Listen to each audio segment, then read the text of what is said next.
Good morning. नमस्कार विद्यार्थी मित्रों। धोरण 5 विषय हिंदी। आज हम मौखिक कसौटी के बारे में जानेंगे और आपको अपनी नोट में अच्छी तरह लिख लेना है।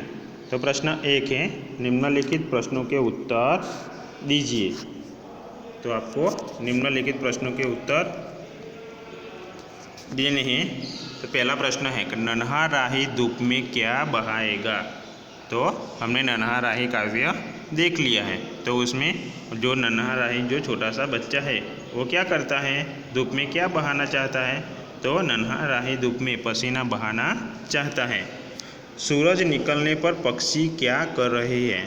तो दूसरा प्रश्न है कि सूरज निकलने पर पक्षी क्या कर रहे हैं। तो सूरज निकलता है तो सुबह सुबह पक्षी चुगने के लिए जा रहे हैं। फिर क्या करते हैं, कलरव भी करते हैं और उसके स्वर में गीत भी गाते हैं। पर आपको इतना ही लिखना है, सूरज निकलने पर पक्षी चुगने के लिए जा रहे हैं, यानी उसको भूख लगी है इसलिए खाने की खोज में जा रहे हैं। लंगूर का मुंह कैसा होता है।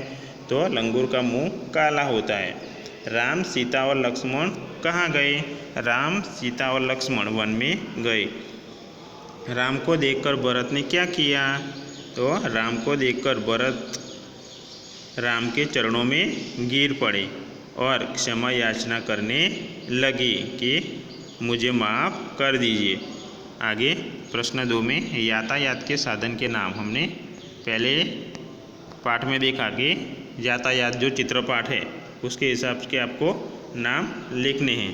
तो यहाँ 3 पहियों वाले हमने 3 पहियों वाले के नाम लिखे थे। यातायात यानी हमें एक जगह से दूसरी जगह जिस साधन का उपयोग करते हैं उसे यातायात कहते हैं। आप भूल गए होंगे ना, तो याद कर लेना अच्छी तरह कि 3 पहियों वाले नाम रिक्शा, ट्राइसिकल, फिर आगे 4 पहियों वाले में तो मोटर कार, ऊंटगाड़ी, फिर ट्रक, कार, बस। आपको जो भी आता है वो 3-4 लिख सकते हैं। फिर पानी में चलने वाले नाव, जहाज, स्टीमर वो भी लिख सकते हैं, बोट। आकाश में उड़ने वाले हेलीकॉप्टर, हवाई जहाज, रॉकेट, फिर विमान वो भी लिख सकते हैं। फिर आगे 2 पहियों वाले में साइकिल, स्कूटर, तांगा, बैलगाड़ी। तो 2 पहियों वाले में आप लिख लेना बैलगाड़ी। फिर आगे प्रश्न 3, प्रश्नों के उत्तर दीजिए। किन्हीं 4 फूलों के नाम आपको याद रखना है कि फूलों के नाम कौन कौन से थे। चंपा, मोगरा, गुलाब, कमल, बारमासी वो भी आप अच्छी तरह लिख लेना। फिर गुड़हल।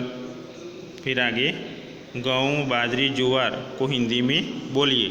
गेहूँ को गेहूँ, बाजरी को बाजरा, ज्वार को जुआर, ऐसे आप बोलना और लिख लेना।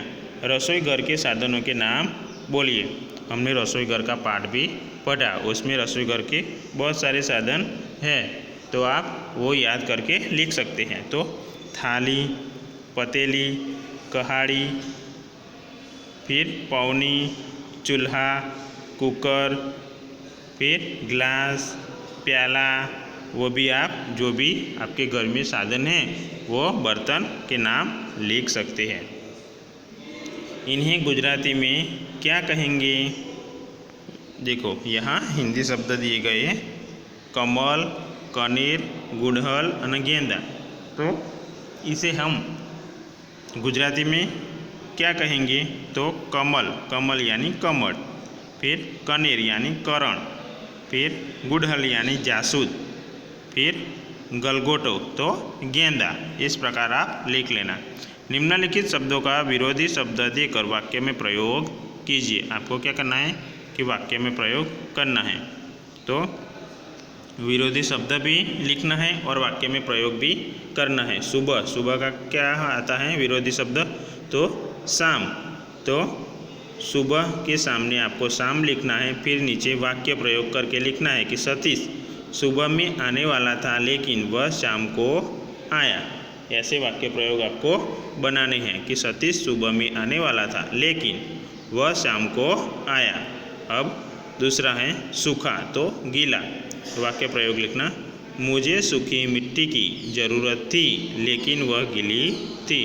क्या है कि मुझे कैसी मिट्टी की ज़रूरत थी? सूखी मिट्टी की ज़रूरत थी पर लेकिन वह गीली ही थी। फिर आगे दोस्त का दुश्मन। तो वाक्य प्रयोग लिखना, अनिल को मैं अपना दोस्त समझता था लेकिन वह दुश्मन निकला। फिर दिन तो रात। सूर्योदय होने से दिन होता है और सूर्यास्त होने से रात। तो दिन और रात दोनों वाक्य प्रयोग आ जाएंगे एक ही वाक्य में। सूर्योदय होने से दिन होता है और सूर्यास्त होने से रात। फिर आगे पांचवा गलत, और उसका क्या होता है? सही। तुषार का जवाब गलत नहीं था, वह सही था। तो आप गलत और सही का वाक्य प्रयोग ऐसे लिख लेना। फिर आगे संकेत का अर्थघटन कीजिए। आपको संकेत के अर्थघटन करना है। पहला जो संकेत है वो आपको क्या दिखाता है? तो वो डाकघर है। हमें टपाल उसमें डालते हैं और टपाल डालने के बाद जो डाकदर है वो वहीं से जिसकी टपाल है वहीं वो पहुंचा देता है। तो डाकदर लिखना है। फिर आगे नीचे वाला क्रॉस वाला है वो क्या है कि धूम्रपान निषेध है। तो आपको ये लिखना है कि धूम्रपान निषेध है उसके नीचे। फिर तीसरा तो पैदल यात्री क्रॉसिंग।